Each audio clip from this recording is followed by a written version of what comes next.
We'll kick things off. So good afternoon. I am Kelly Phillips, and I'm the program director here at TechConnex. And TechConnex is a not-for-profit association, and we're actually currently in our 42nd year of operation. TechConnex is the leader in peer-to-peer programming, and we run a series of peer groups every month, and we focus on personal, professional, and business growth. And our programs provide an excellent venue for education, knowledge transfer, and an opportunity to connect with peers and potential clients and partners. And our sessions are where people can connect with other business leaders, share best practices, business insights, learn from others who might have or are experiencing similar challenges, and hopefully grow your business.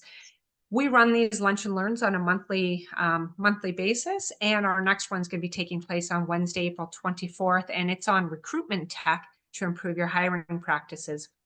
So if you're not a TechConnex member, you can reach out to Ryan Ellis, who's also on the call, or myself, and attend a complimentary peer group and be part of a community that empowers you to thrive both personally and professionally. So thank you for joining us today at our Future of Tech series, where we have explored the exciting and rapidly evolving landscape of technology and the latest trends, innovations, and predictions shaping the future of technology. And it's jointly hosted with the City of Vaughan's Economic Business and Entrepreneur Center.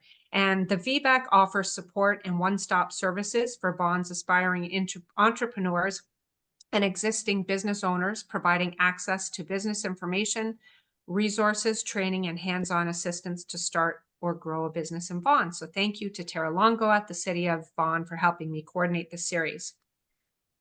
Now to jump into things. The global cost of cybercrime is expected to surge in the next 4 years, predicted to rise from $9.22 trillion in 2024 to $13.82 trillion by 2028. And that's actually grown from the past 10 years from $0.86 trillion, and it's expected to get up to the 13.82. So as more and more people turn online, whether for work, their personal lives, there are more potential opportunities for cyber criminals to exploit. At the same time, attacker techniques are becoming more advanced with more tools available to help scammers. This is quickly becoming a matter of when an attack will happen over if it will happen. So, what is the importance of cyber resilience and integrating it into your business strategy? Well, today we have Peter Douchanov he's the CEO at CELEIUS Corporation, Goran Jovanovic, he's the president at Omega Network Solutions, and Kathleen McDonell, she's the director of digital security at ESET Canada, and they're here to share their insights and perspectives. One of the things that we're going to ask everybody to do is if you do have questions, please feel free to put them in the chat, and we're going to try to make sure that we get to them as well. If we don't understand it, I will make sure that I have you come off mute and elaborate a little bit. And we will be leaving time at the very, very end for everybody to be able to ask any questions as you see fit. So without further ado, I am going to start. Oh, and one other thing is I'm actually going to put Peter, Goran, and Kathleen's LinkedIn in the chat as we go along, so you can have an opportunity to connect with them as well, and feel free to ask them any other questions. So with that, I am going to start with Peter. And this was an interesting question when I asked the three of them before, because they all had different perspectives and we had a long discussion on it. But what is cyber resilience to you? So Peter, I'm going to start with you. Well, you put me on the spot. I welcome this attention. As Kelly said, we had a small discussion before the seminar, but we eventually came to the same conclusion. From my point of view, cyber resilience requires a holistic approach to cybersecurity, with building the capacity not only to protect and prevent cyber attacks, but also to withstand and recover swiftly after the incident happens. That's in a nutshell from my perspective, but I will welcome anybody else's opinion from my panel. Awesome. Kathleen, I'm going to go to you and ask you. Yeah. Yeah, thank you. And glad to be here. And yeah, so we did talk about this one earlier. And I think that it was interesting that we came at it from all different perspectives, because it really is, what does it mean to you? And as a small business, I think it's important to recognize, you know your business best. So it's important to recognize if you need tools or other folks to help you with that resilience and that preparation. I come from it as a preventative measure. So making sure that you're understanding the network that is, even if it's a small 5-person office, you need to make sure that those things, your mobile devices, any way that you go out to the internet, emails that come in and what you click on, being a preventative way in your approach.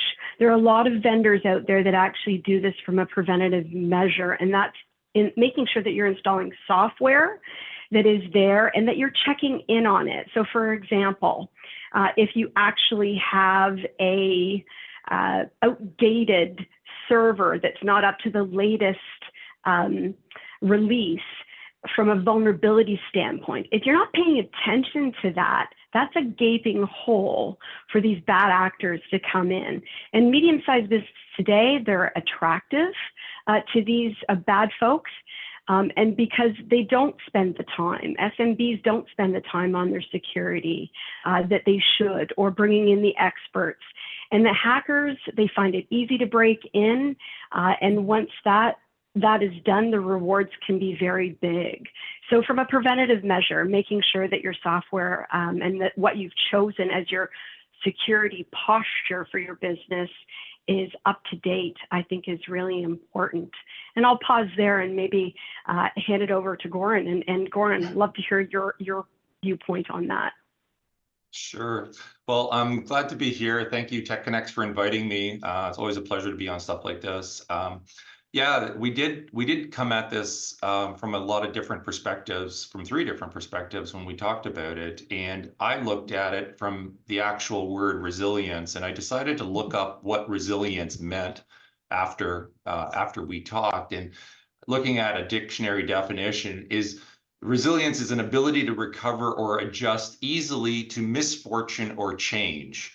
So something happened, an event happened, and the resilience of your company, of your rubber band, whatever it is, to get back to where you were. And in today's world, in cyber and all the computer systems, how do you get back? Well, it's a combination of backup or procedures or whatever the case is. But not only do we have to have appropriate tools and procedures in place to deal with the after the event, but as Kathleen said, if we don't have the preparation ahead of the event, you can't necessarily deal with the recovery, the resilience after the event. So a very simplistic answer or a description of this is, if you don't have backups of your server ahead of time, well, you're not going to be able to recover it because you don't have the data. Then you can get into all sorts of nuances about how good your backup is and where it is and all of that. But it's a combination. Cyber resilience is a combination of your procedures and programs that you have prior to an event, and then how you recover after an event. And so that's what it goes hand in hand, the before and after. So that's what we sort of agreed on in the end, that you needed both front and back, before and after the event, to be able to have cyber resilience for your company. And there are 5 steps to follow, basically. I'm in complete agreement with Kathleen and Goran.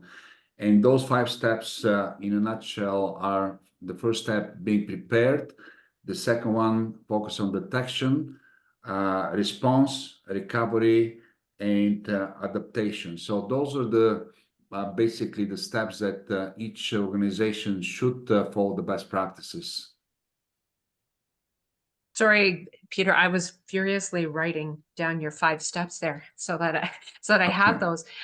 It was really good because you touched on Kathleen, you had even mentioned this a little bit, is that a lot of times as a small business, we don't always think of these things. We think, oh, okay, I'm going to be okay. But what I'm going to ask, and Goran, I'm going to start with you, is given the rapidly evolving nature of cyber threats, what emerging trends in the threat landscape do you foresee? And how can organizations stay ahead in terms of technology to enhance their cyber resilience? Well, we could have a 2-hour discussion on that just by itself, but so emerging trends, well, the big trend that everybody's talking about is AI. AI is going to be used, not necessarily there's going to be a robot in your office hacking you, but it's going to help the bad actors create exploits. Once a vulnerability is discovered, AI might be used to create an exploit faster than previously. So if a vulnerability is announced today, how soon till there's a production usage vulnerability, an exploit of that vulnerability, how soon does that show up in the wild? And that time is going to shrink. And what do we need to do about that? Really, we go back to some very big basics or original basics, and that is vulnerabilities are patched by the manufacturers, and they are getting better and faster at patching them. And this is something we discussed. Microsoft, we'll pick on Microsoft a little bit here. It used to be when Microsoft had its Patch Tuesday, everybody would sit back and go, let the other guy install it and see what blew up, right? Like nobody wanted to be the first in line. We can't do that anymore. Microsoft and others have gotten much better at patching. They don't blow things up as much anymore. Not to say that they can't, but they don't blow it up as much anymore. And our patch hygiene has to become faster. We can't wait a month to implement a patch for a vulnerability. And just as a quick example, there was a Screen Connect vulnerability that was discovered a month ago or so. And it was published, it was patched by ConnectWise. It's a product we use. And once the vulnerability was announced, there were working exploits in the wild within 2 hours. That's how fast a vulnerability can be exploited. So really staying on top and all the tools necessary, et cetera, to stay on top of that. Let Peter and Kathleen take it from there. Yeah, wow. When you say that was done within 2 hours, I'm thinking Yep. most of us would sit back and go, oh, okay, we got a couple of weeks and we can get this Used to be. done. And when you say 2 hours, I'm thinking, okay, that's kind of scary. Peter, how about yourself? What are some of the things that you're seeing? What are some of the trends, and how can organizations stay ahead? Well, Goran hit the nail on the head by saying about AI. AI is becoming predominant in many different attacks. But what I have done a little bit of research, and our clients predominantly are very concerned about ransom as a service. Ransom as a service is becoming growing concern. Lately, we've seen Hamilton and Huntsville suffering from this. Last fall, Toronto Library was hit. So ransom as a service is very lucrative business for cyber criminals. So that's one trend that we're following. Another one is a major risk to supply chains. Third-party supply chains are more and more the focus of cyber criminals, because they happen to be smaller organizations with fewer resources, and as a result, they don't have those really robust cyber defenses. So to enter the big organizations networks, a lot of criminals are focusing on supply chain, third-party environments. Another big one is zero-day exploits. This is highly targeted attacks where there is no real history about potential vulnerabilities, and it is becoming a growing risk to big and small organizations. Also, one that is very close to my heart and the partners that I work with in the cyberspace, it's IoT and OT, operational technology threats, simply because particularly operational technologies, because they involved legacy systems that never been designed to withstand modern cyber attacks. They have been designed for safety, and the primary focus of nation-state actors, and the battle is ongoing, and it's very, very complex, very complicated. So those are my take in terms of trends that we follow and we try to mitigate. You know, Peter, some of the things that you said before I get to Kathleen here is, it's interesting because you said, oh, the Toronto Library, we've had the Toronto Zoo hacked, and you start to think, okay, well, why? But when you talk about the ransom and, you know, other aspects of it, it becomes very lucrative. And then you should sit back yourself and think, you know what, maybe I'm not as safe here. Kathleen, yourself. So what are some of the trends and what are some of the things that you're seeing? Yeah, I'm just going to pull up my wagon here to what Peter and Goran said, that they're absolutely bang on. We talk about zero-day threats. You know, it's 0 day to you because you don't know about it yet. And that time period that was spoken of and how quickly the bad actors are getting themselves in line, it is lucrative. They are criminals. It is going to continue to happen. And we as a society, I believe, have to come together, like I've said before, on forums like this, and making sure that we're sharing that knowledge.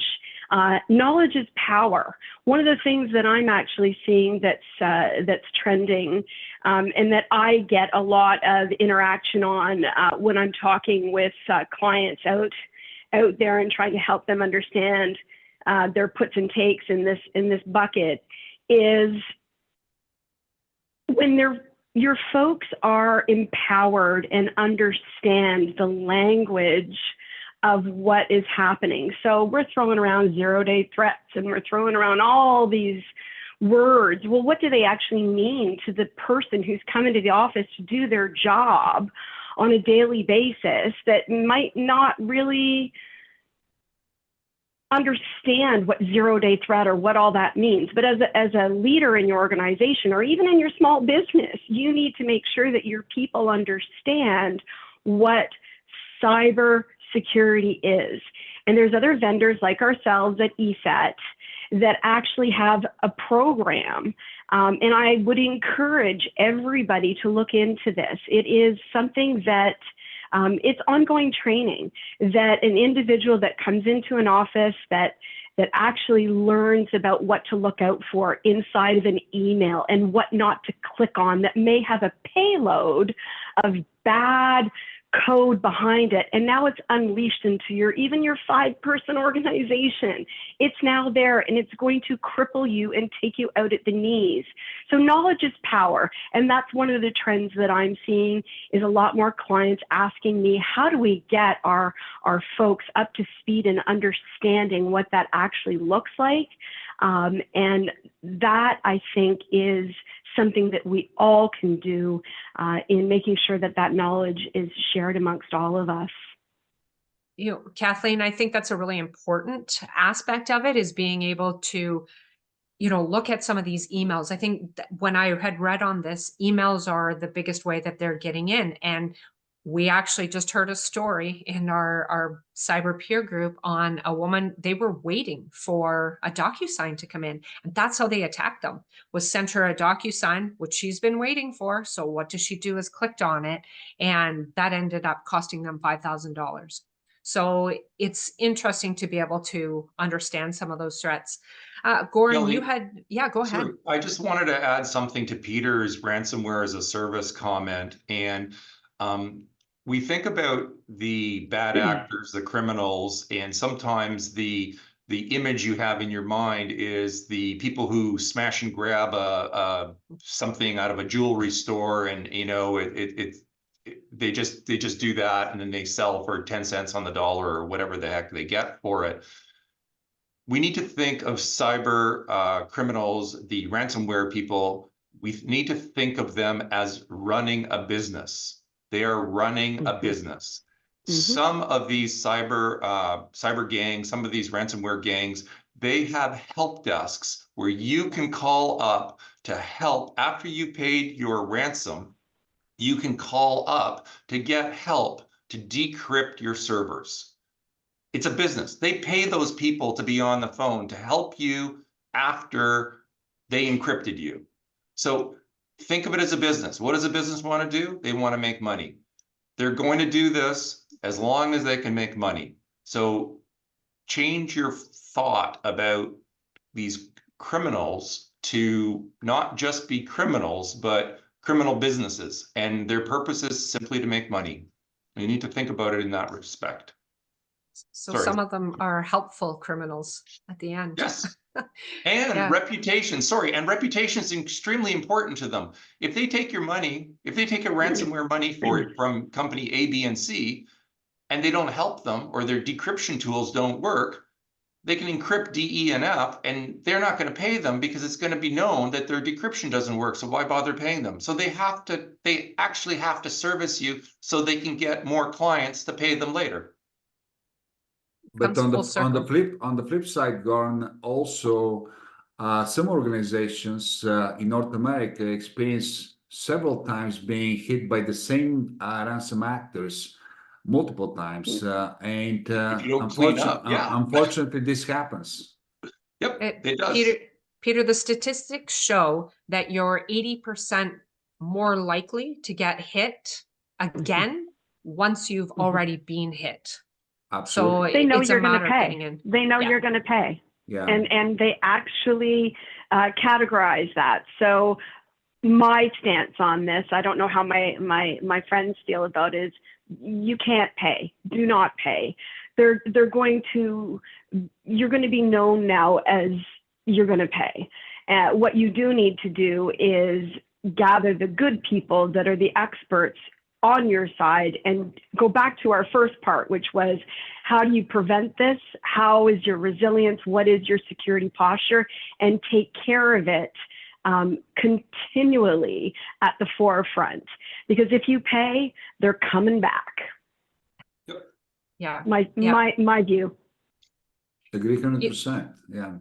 Yeah. Goran, you had touched on one of the bigger trends is AI. And AI is so encompassing. This is a topic in itself here. But considering the advancements in technology, especially in artificial intelligence and machine learning, are there technologies that you believe will shape the future of cyber resilience? And how can organizations leverage them to strengthen their defenses? Peter, I'm going to start with you. Oh, with me? I thought that Goran. Okay. No, I'm going to start with you. It was Goran who said AI trends, so I was building on that. Yes, I'm just keeping you on your toes. You're keeping me on my... So, as I told you, my brain is a little bit tired. I apologize to everybody. But yes, AI and machine learning is huge because of the capacity of those new models to process a vast amount of data and identify patterns, identify anomalies, and the most important thing is happening in real time. So that's what a lot of organizations should focus on. Real time is basically becoming the standard these days, and also the automation of threat detection should be automated and in real times, and enhanced incident response capabilities are very important to any organization, because incidents, as we all of us know, happen whether we like it or not, and it's not if but when. The other major trend that we follow is, and it's actually built in our solution, predictive analytics. This is the use of vast historical data combined with statistical technology to forecast the future threats that might emerge. And this is basically helping the zero-day defense measures. A lot of organizations are leveraging big data analytics along with, as I said, the AI and machine learning trends. Blockchain is becoming a very popular solution, specifically in the finance area, because it helps for securing data integrity, and also helps with authentication. Another one that I did a little bit of researching as well is cyber threat intelligence. Cyber threat intelligence helps organizations in their being more resilient and forecast potential vulnerabilities in their network environments. So that's all I can say, and I'm aware of the time, and I just want to leave more time for my panel friends and to leave. I'll go ahead and Peter, I'll go ahead and hop on sort of what you just talked about in the machine learning and the AI. So as much as we've talked about, and Goran, I'm sure you'll believe in this sort of trend and understand it as well. We see these bad actors happening. It's not all doom and gloom. I mean, I think the thing that we need to realize is just as fast as they're working, the manufacturers are working just as fast. For example, we consider ourselves a science-based threat. We've been doing it for 30 years. That machine learning and the AI, it's something that ESET has been doing for 30 years. And it's something that my competitors are doing as well. And it's not, so we're taking all of that knowledge and know-how and that threat hunting and applying it to our software and our services. And my competitors are doing the same as well. So there's many vendors out there. And the good news, here's the good news with all of that. It is now moving down to the small and medium-sized business, where organizations like ESET and others are now having their products fine-tuned and more accessible to a small and medium-sized business. So just as fast as the bad actors are doing and using all these items to get ahead, we are keeping up. And it is, there are many instances where we do come out the winner, and we do stop. And I think that there's a lot of good work being done. So not to paint the whole doom and gloom all the time, I think it's important to understand that we are actively threat hunting. There's services, there's people out there that know how to help. And it's about your community and making sure that you're understanding who can help. And maybe I'll pause there. That's an important aspect of it, is who can help you when you go through. So Goran, how about yourself? What are some of the things that you're seeing? Go ahead. So I was going to start with a little bit of nostalgia and look back. I don't know, 20 years ago, all you needed was an antivirus program on your computer, and it was updated once a day, once a week, with signature based. And that's all you needed. And times have changed. Like ESET was back then, and there was a way to update your signatures. And the internet wasn't there. Things didn't propagate fast. 0 days were unheard of. The threat landscape was incredibly different.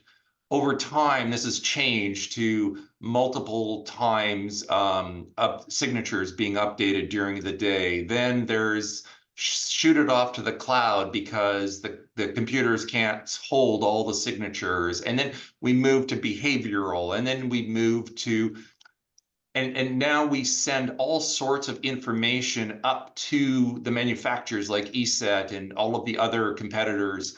And they have these huge models that Peter was referring to, and they are applying their AI machine learning knowledge and expertise into trying to decipher whether this file that just came in or this website or whatever it's looking at is a bad thing.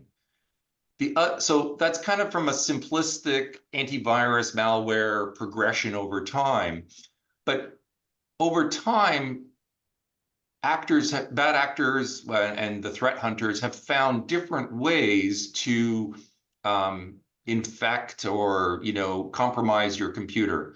And so while in the past, down our nostalgia lane, all you needed was an antivirus program, now you need a program that's going to look at what's running in memory, what is on the file, what's coming in on email. There's so many more avenues that can be attacked, and then there's the chaining attack. So all of those types of things have changed over time as smart people have found new holes, new things, and AI and machine learning is just an extension of that fight.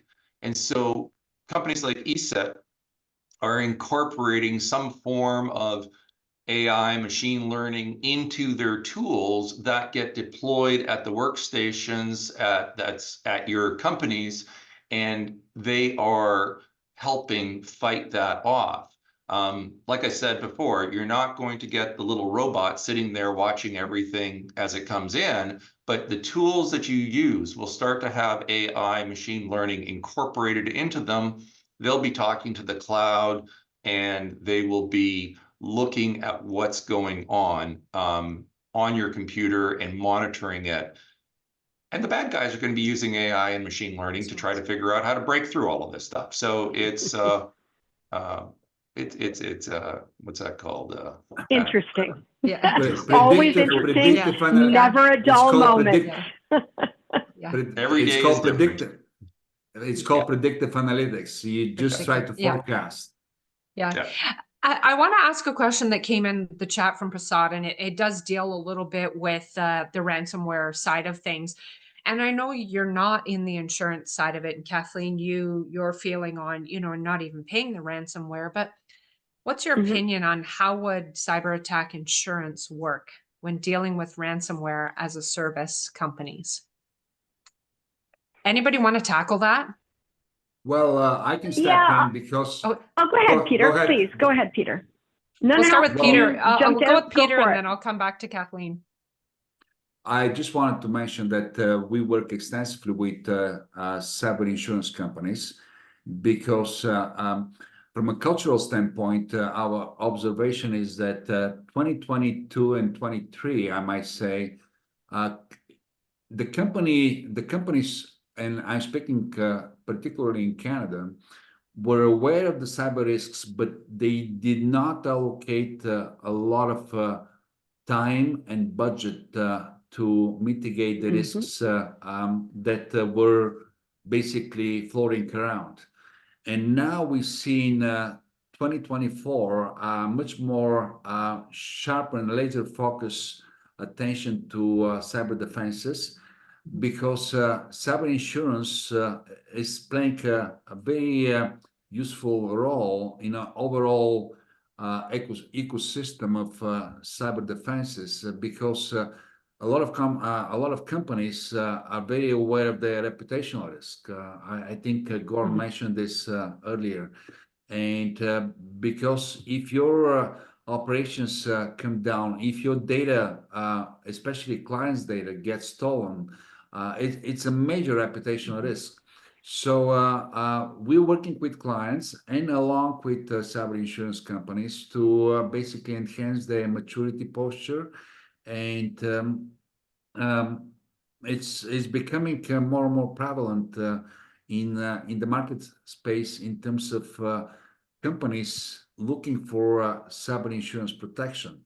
However, The cyber insurance companies got burned in the past, and now they're much more diligent in terms of how they assess the capabilities of potential clients, because everybody's in the business of making money. They don't want to go bankrupt just paying off the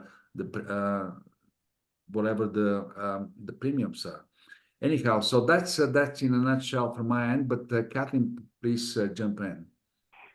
Yeah, no, I'll say sort of just complimenting what you've just said on the cyber insurance piece. It is an interesting part of the business that I think in Canada, in my opinion, is developing. And I think you make a couple of good points about, insurance company is there to also make money. Like, we all know it. So at the end of the day, I think there is some value there to engage and understand what that means for your business if you're in that space and want to understand more and obtain it. But you have to be careful, because again, pull in your experts, make sure that you've got somebody that is by your side that's advising properly and understanding. They'll ask you to hit a certain level of bar and expectation, and do you have this? And they'll go through that laundry list with you before they're going to give you that coverage. Let's be clear, they're not just handing out any kind of policy that's going to cost you this much. So it's an exercise, and you have to have folks like a Peter or a Goran at your side, companies that will help you understand and navigate. They're going to be very open to helping you sort of say, have you done this? Are all of your employees, when was the last time they got their accreditation for their cybersecurity awareness? Everybody in the company has to have it. Was it done? When was it done? So things like this, there'll be tick boxes, if you will. And it's important to understand what it is that you're getting into, and then really ask questions around, what is that payout? So like, are you paying the ransom when this happens? Like, what does this actually look like? What kind of agreement are you going into? You might be better prepared or better positioned to ensure that you're just making sure that your own environment is always up to date, has the right security posture, and you're doing that preventative, because it outweighs the insurance costs that might come with that. And then being prepared that if you do and when you get hit, how do you roll back? I think it was Goran that spoke of that earlier. How do you go back to the latest and roll back from that before the incident, so that that business continuity happens and that you're not taken out at the legs and that you can continue on. So these are all factors. It's a larger conversation, in my opinion, on the insurance and what to do about it. But it certainly is a very interesting space that I believe is evolving at the moment. Yeah, and we do know that the insurance side of things has really changed. Originally, when you would pay basically $1 in for your insurance, they were paying $4 out. So if we had to do that as a business, we wouldn't survive. So this is where a lot of these check marks have really changed. Yeah, something I just want to add to that as well is, Kathleen, earlier you had said, don't pay the ransomware, don't pay it. And I think you need to take that with a bit of a grain of salt, because one of the things that happens in ransomware, and again, depending on the gang that ransoms you, is they may have exfiltrated your data. They may have taken your data, and you're now paying for two things. You're paying to decrypt your data and for them not to publish your information that they've stolen from you, which could lead to reputational harm, which could lead to people suing you because you didn't prevent your data you didn't secure your data well enough.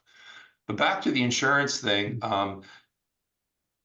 the insurance companies in Canada are driving security forward for companies, because they're coming up and they're saying, if you want cyber liability insurance, then you have to have EDR or XDR, you have to have backup, and they're checking all of these things. So your laundry list on your checklist for cyber insurance is getting longer and longer.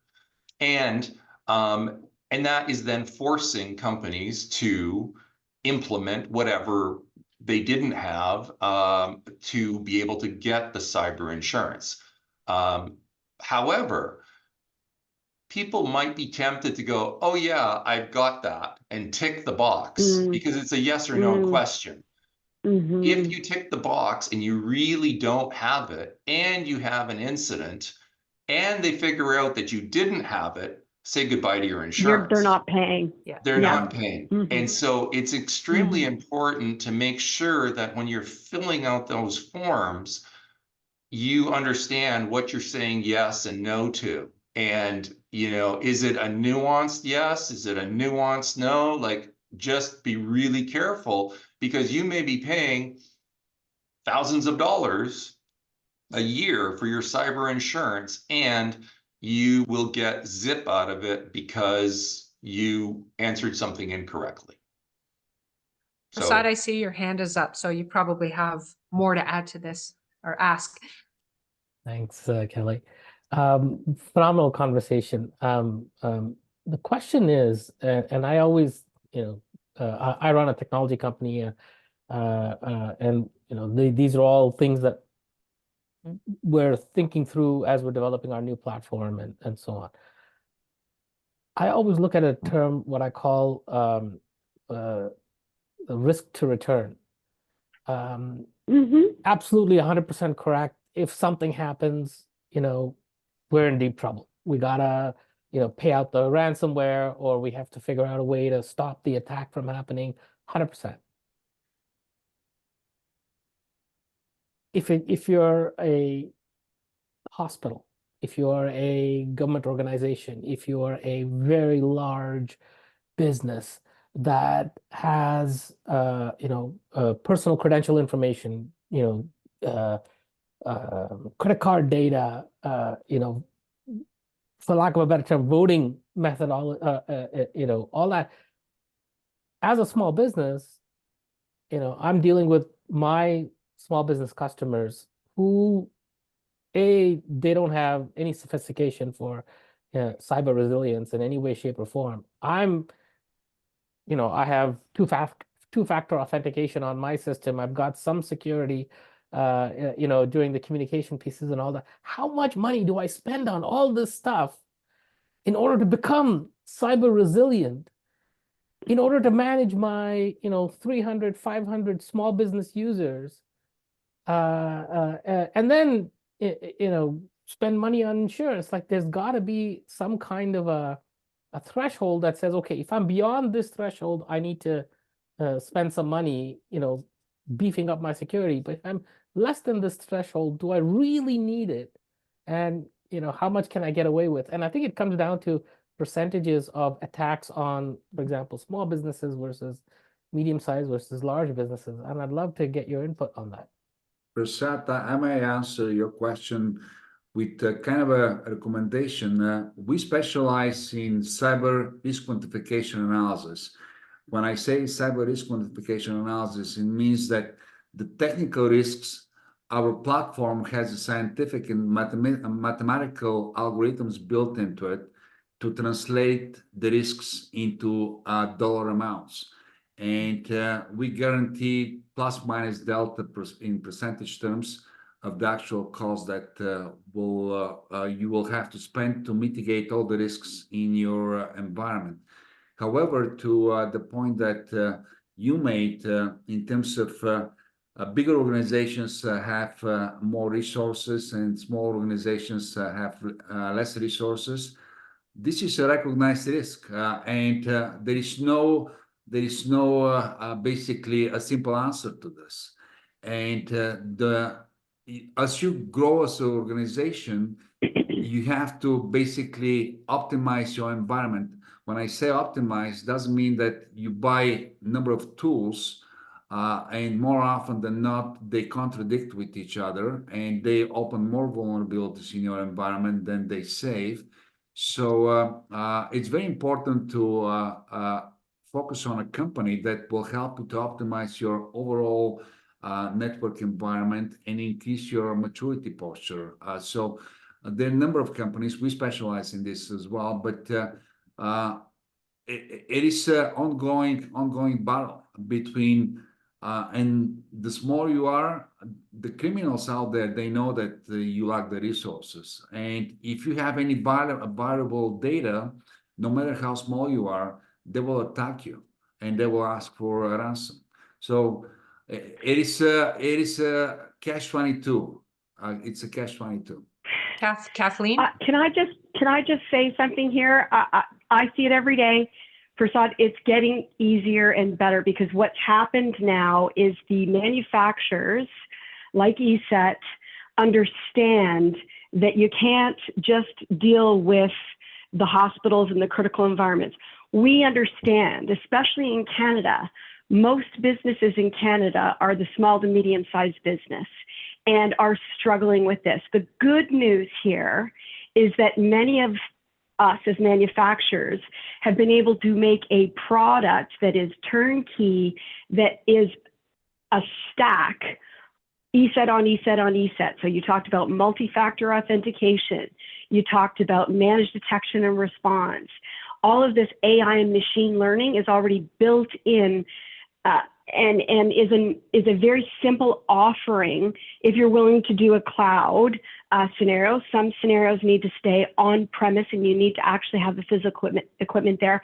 But there are many manufacturers now that have come down the stack, if you will, or the size of the business that has very robust services that are very much a turnkey, apply it. And there again, I go, from a preventative measure, if you are actually taking your business in and making sure that preventative is, and you choose one of these vendors that has that stack, you're going to be 99% there. The software is going to take care of it. And along with the human interaction, which I spoke of earlier, which is your cybersecurity awareness training. Your people need to know what not to click on. Those two things are really super important. So look for vendor or services that Peter or Goran offer, or myself as well, that are going to help get you there. The good news is that for not a lot, operationally, to the bottom line for you, the cost barrier is not what it once was. And we've now made our software come down to that attainable level for a small to medium-sized business. My calendar is packed talking to small and medium-sized business clients. And the good news is there's a resolution. It's something that they find easy to use. So it's, again, it's not all doom and gloom.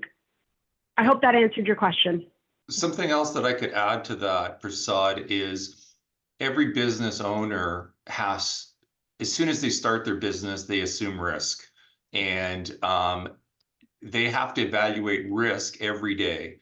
And how much they apply to security or to physical security, cybersecurity, whatever, it's all a matter of risk, that how much they're willing to tolerate. Perhaps one way to look at the answer to this, or one lens to look at it, is there's a scary statistic that says that if a small business is compromised with ransomware and they don't have backup and they can't get their data back, 60% of them go out of business in 6 months. That is a significant risk to the business. So you can go talk to your company that you're dealing with and say, this is what could happen. I mean, yes, you're doom and glooming, but this is a true business risk if you spend nothing. However, if you start spending some stuff like Kathleen's talking about, and you do some proper workstation security stack and proper backup and offsite backup, for, as Kathleen says, not a lot of money, you can get to, I'm not going to say 95%, but maybe 80% of what an enterprise can get to. And that will deter, and that can deter what's going on. Plus, it gives you, back to the first word of the day, was resilience. And you will be able to possibly recover after the event. But it's all a matter of how much the business owner wants to take for a risk. Right? Yep. Everybody puts a lock on their door because they're not going to take the risk of somebody walking in to an open door, right? Why do we do that? Because we don't want that risk. It's all the same thing. It's just looking at it through a slightly different lens. Well articulated. Yeah, I have a couple of other questions here, but I'm watching time, so I just want to pause here and see if anybody else has any questions that they wanted to ask.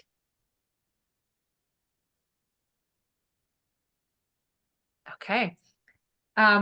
What I want to do is I have one question. We said that we thought that this was an important one. We've got a lot of people working from home, working remotely. We've got our own, bring your own phone, bring your over, whatever. So we've got a lot of interconnected systems, devices. How can organizations ensure the security and resilience of their interconnected systems? And then I actually have a second part. What technology strategies can be employed to mitigate the risks associated with the use of interconnected devices? Goran, I want to start with you. Believe it or not, written policy that companies have when an employee signs up and becomes an employee might possibly be your first step.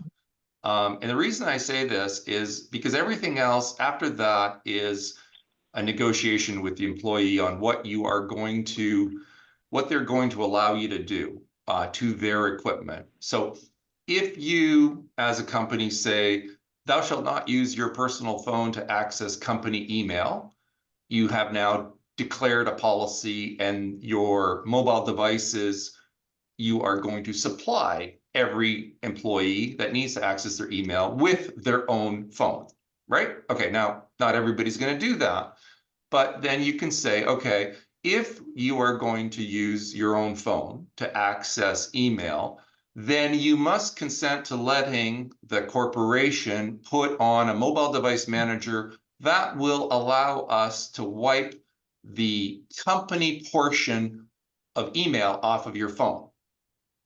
Now, if an employee says, no way, you're not going to do that to my phone, they don't sign it, they don't get access to their email, maybe they don't get hired.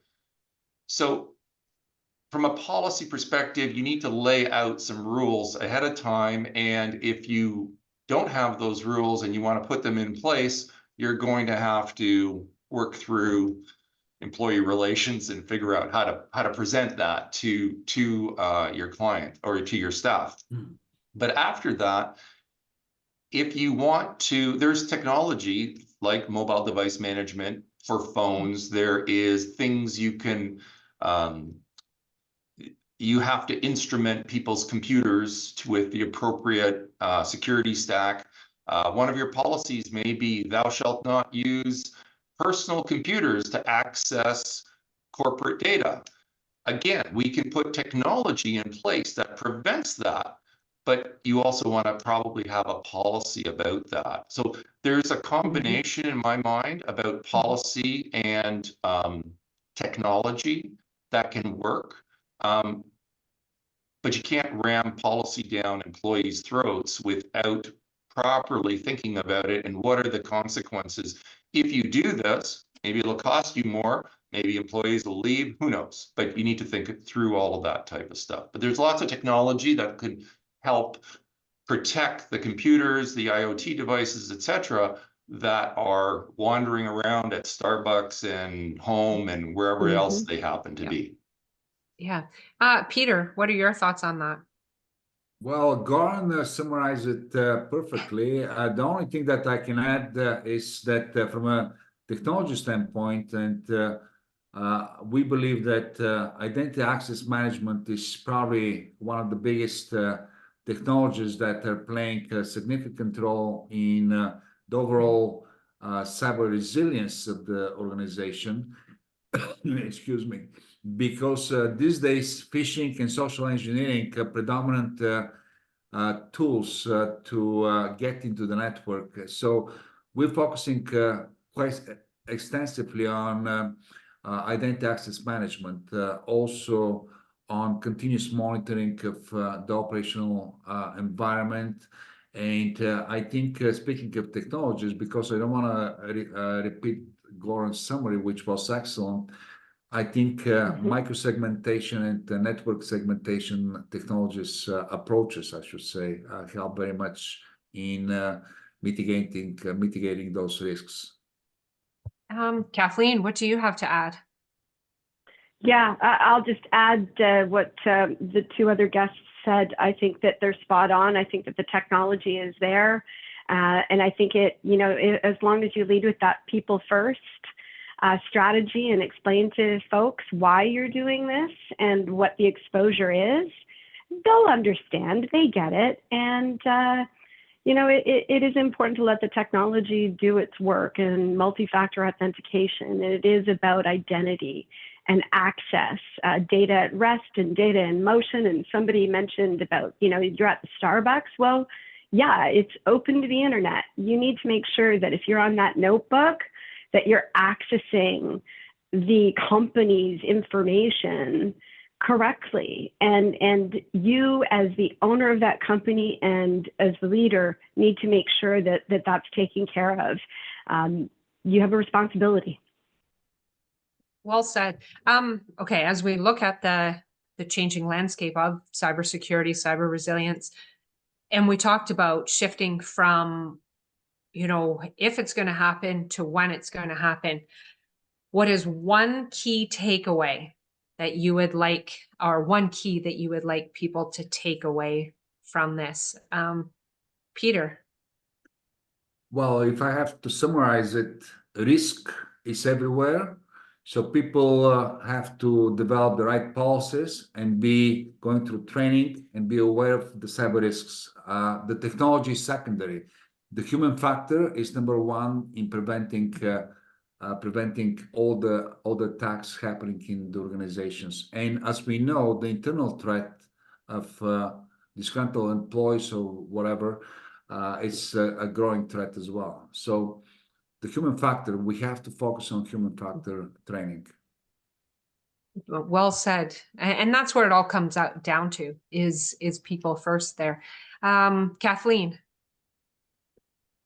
Yeah, I'd say the one thing that you could take away from this is keep your community and interact like sessions like this, gain the knowledge. I said it earlier, knowledge is power.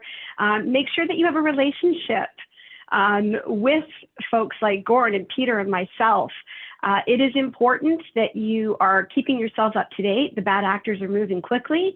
And the good news is that us in the industry for 20 plus years, we've seen it. We saw that Goran took us through sort of what it was back in the day and today. It moves very quickly.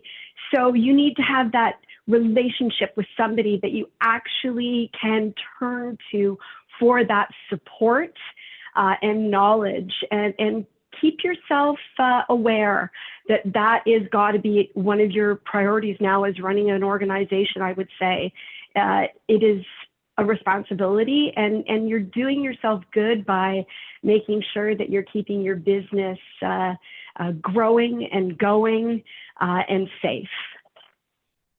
Excellent. And Goran, what is your one key takeaway? I think, partnering with somebody, some company, whether it's mine or Peter's or anybody else that's out there, that company needs to be constantly looking after your security environment. And they can't rest on their laurels. They have to be constantly paying attention to what's going on out there. We talked a lot about, the evolving threats and whatever. And you can't just rest on your laurels. What was good 2 years ago isn't good today. So partnering with somebody who is going to continuously update you and who's going to continuously keep you abreast and upgrade your security as required. And as Kathleen said, training people is extremely important. We can put all the technology in place, all the two-factor authentication in place. We can do everything under the sun. And we're going to have some, let's just call it a person who will defeat all of that by not listening, not paying attention, and clicking the wrong button. and that will let them into your system. So training employees, training them what not to do, what to recognize, etc., extremely important. And technology, it is second, but it's a very important part. You cannot live in today's world without the security technology in your systems. Excellent. Thank you. So, Kathleen, Goran, and Peter, I'd like to take the time to thank you for sharing your insights with us. I'd like to thank the City of Vaughan for working together with us to help put this together